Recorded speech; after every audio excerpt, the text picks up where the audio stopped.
Good morning and welcome to the World of College Basketball Show. It is a new show here on Tuesday mornings, and it is a part of the new Sportz Hive network that we have come up with. And there's going to be shows coming out Sunday through Friday, so you guys can be ready for that. I am your host, the man behind the mic, Jacob Hyde. I have a really fun first episode for all of you guys that enjoy college basketball. So without further ado, let's get it going.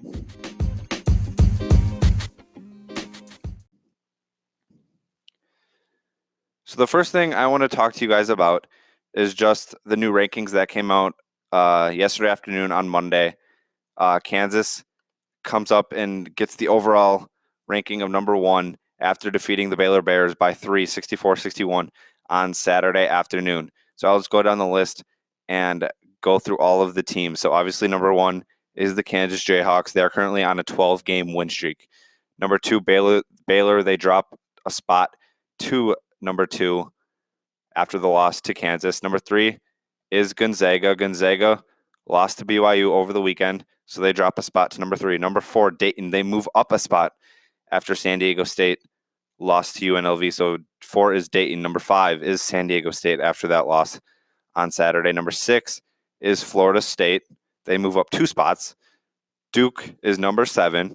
Number 8 is Kentucky. They are one of the hottest teams in the country, so they are clicking on all cylinders, and they are getting ready for March. So look out for the Wildcats. Number 9 is Maryland, and wrapping out the top 10 is a team I want to talk about after I talk about the top 25, and that is the Creighton Blue Jays. They jumped 13 spots in the last 2 weeks. They were ranked 23 2 weeks ago, and now they go from 15 to 10 after beating Butler on Sunday by a large margin, that's for sure. Number 11 is Louisville. Number 12 is Villanova. Number 13 is Seton Hall. They move up from 16. Number 14 is Oregon. Number 15 is Auburn. Number 16 is Penn State. They dropped from 9 to 16 after they lose over the weekend. Number 17 is BYU. They jump from 23 after beating Gonzaga on Saturday night. Number 18 is Iowa. Number 19 is Michigan. Number 20 is West Virginia. Number 21 is Colorado. Number 22 is Texas Tech. Number 23 is Ohio State. Number 24 is Michigan State. They get back into the top 25. This is sneaking out a number 24 ranking. And number 25 to wrap up the top 25 of this week is Houston.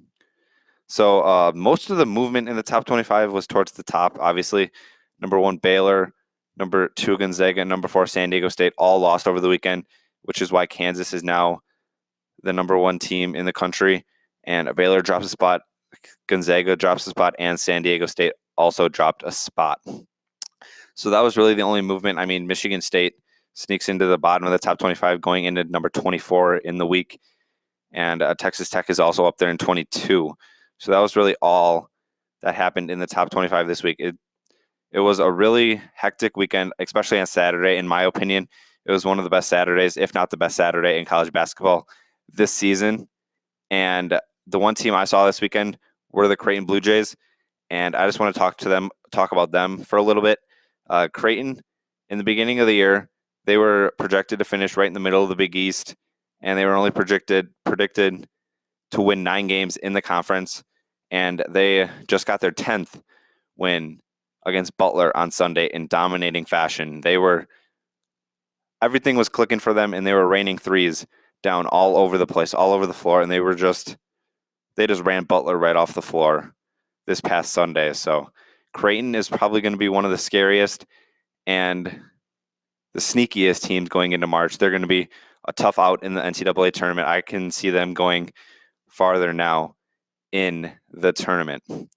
So as I was talking about the weekend of college basketball, Saturday and Sunday, it was great games all day Saturday and all day Sunday. There are a couple of games I want to talk about.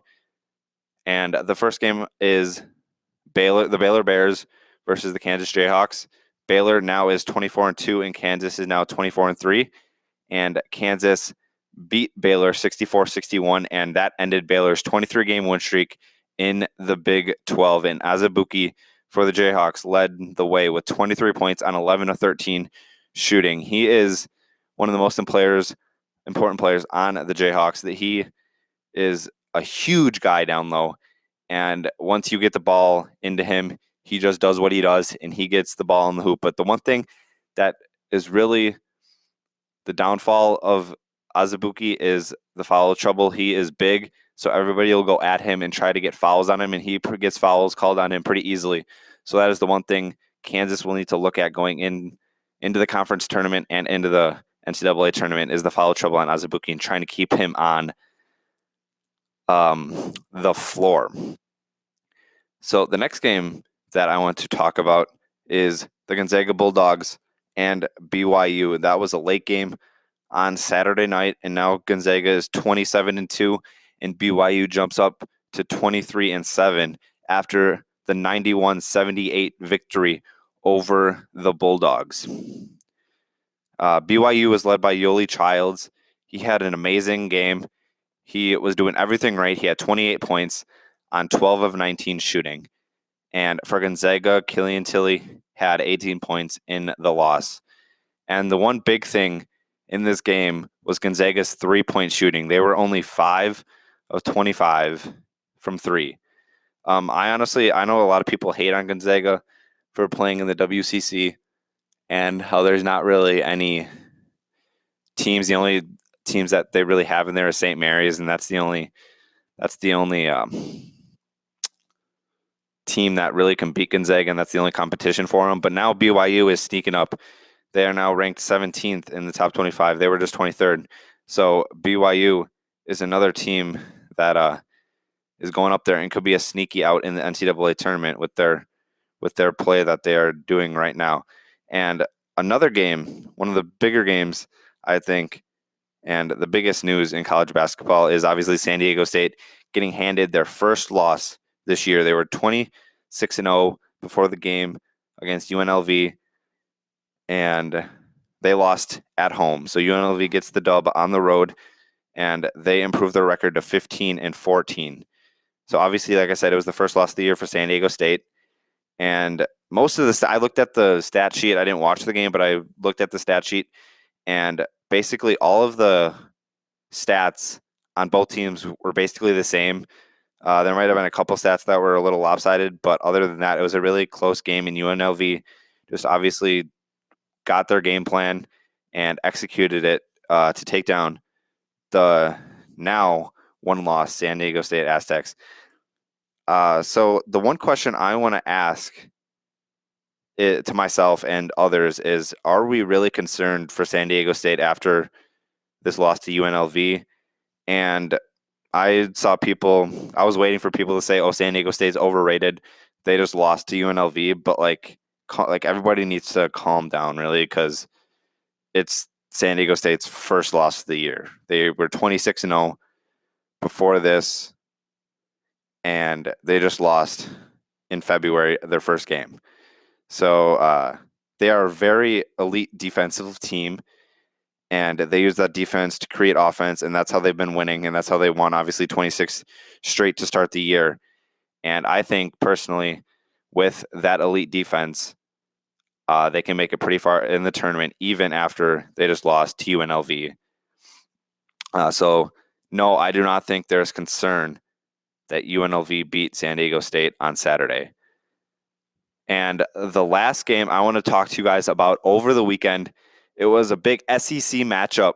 It was Kentucky versus Florida, and Kentucky, led by Emmanuel Quickly, got out of the swamp with a victory.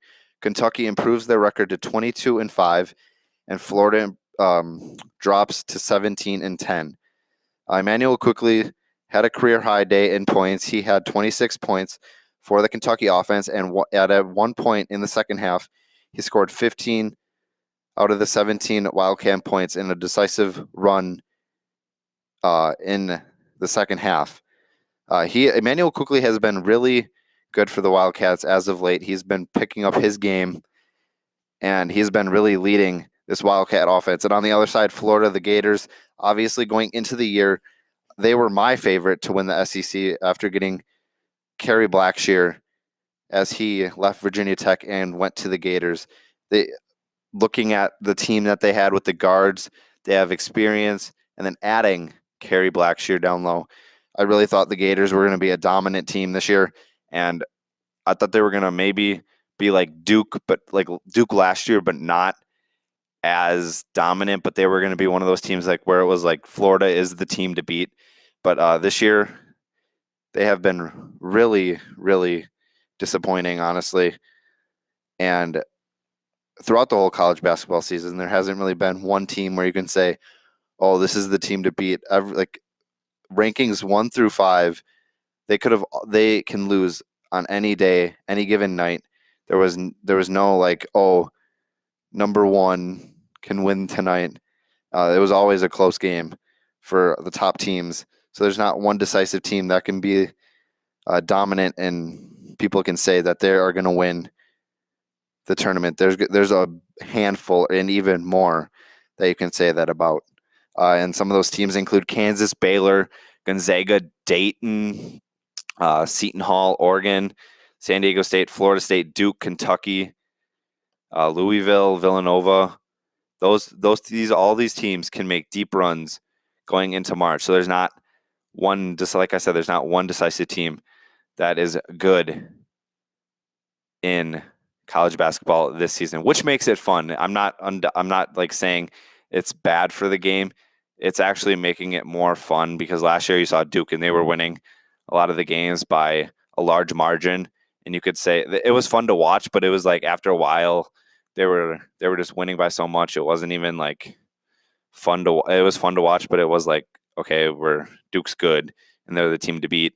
But this year it's fun to watch all these upsets that occur, especially with all the number 1 ranked teams losing. So that wraps up my talk about the weekend of sports. So with today being Tuesday, I'm going to go forward through the whole week and go through some games of the week that I think are games that you should watch. And you should sit down on your couch and take a look at some of these games. And the first game I think is going to be Wednesday night. It's a doubleheader, two big Big East matchups Wednesday night. The first game is at 6:30 p.m. Eastern time, and that is St. John's versus Villanova. I think that is going to be a great game, and I think Nova will take that game over St. John's. And the next game in the doubleheader is Wednesday at 8:30 p.m. Eastern time, right after the conclusion of the Nova game, and that is Georgetown versus Marquette. Marquette obviously drops out of the top 25, but I think they do beat Georgetown. Georgetown's a team that could be good, but they just don't have things going with them so far. So I will take Marquette at home on Wednesday. The next game that I have is Arizona versus USC, and that game is happening Thursday night at 10 p.m. Eastern time. And obviously, Arizona drops out of the top 25 as well.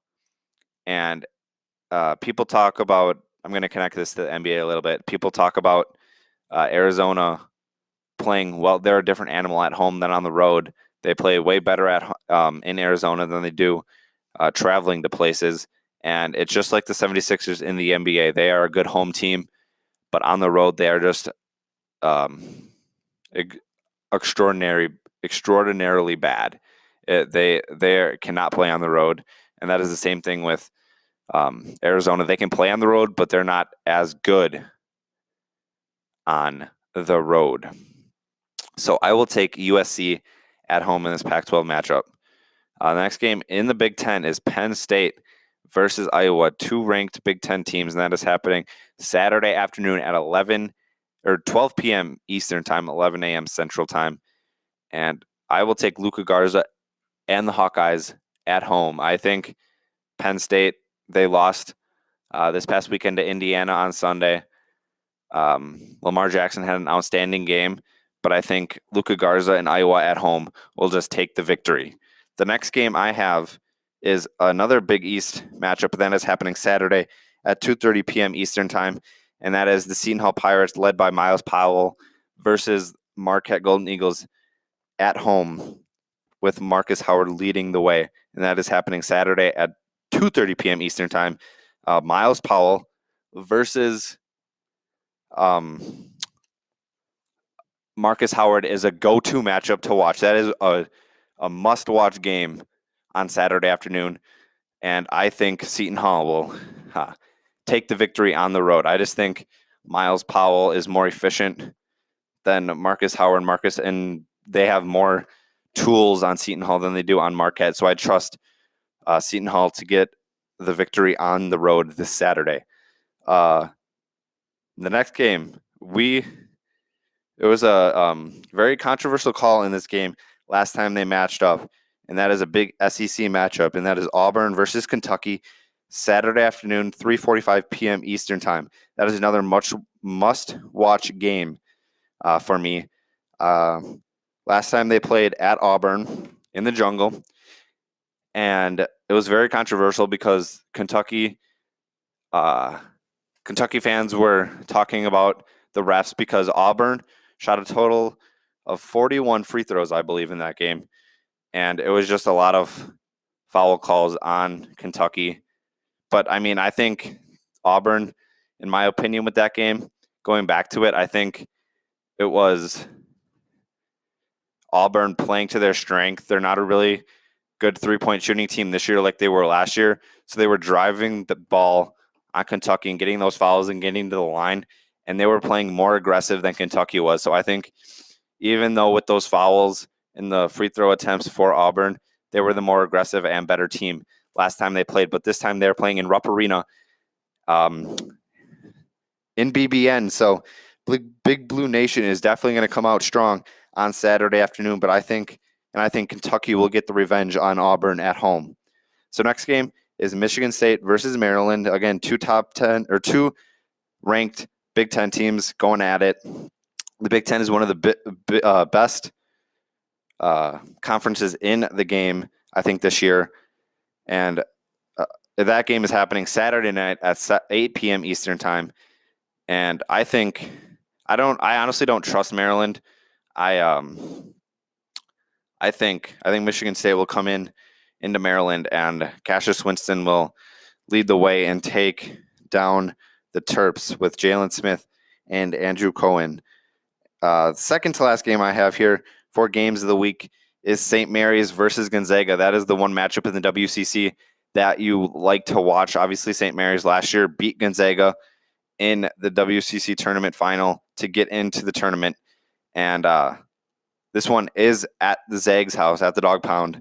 That game is happening late Saturday, 10 p.m. Eastern Time. That is another much-watch game if you like to stay up late and watch some WCC action. But I think Gonzaga will handle St. Mary's at home to stay in the top five. Because I think if they lose to St. Mary's, they'll obviously drop out of the top five in the rankings. But I think they will handle St. Mary's pretty well. In the last game, Arizona is on here once again. And that game is Arizona versus UCLA. And that game, UCLA has been on a tear. That's another team that they're on a big win streak, and they have a lot of confidence going the rest of the way into their conference tournament and maybe I don't know if they're making the NCAA tournament, but the way they are playing, if they can beat Arizona, I think that is more of a confidence booster than ever. And that game is happening Saturday night at 10 p.m. Eastern Time. Another late game that you should watch because Nico Mannion versus UCLA. It's going to be a fun matchup to watch late at night. And those games seem to be the best, actually, to watch. So that wraps up my picks for the week and just the overall games of the week that I think are the best going through Tuesday through Sunday. So those are some. I mean, I might have missed a couple games, but these are the ones that I think will be the must-watch games that you should sit down and watch for sure. So that should do it for this week's episode. That should conclude what I want to say for this week. And if you still do not know, go listen to all of our different shows. We have stuff dropping every Sunday through Friday. Monday afternoon at 1 p.m. Eastern Time.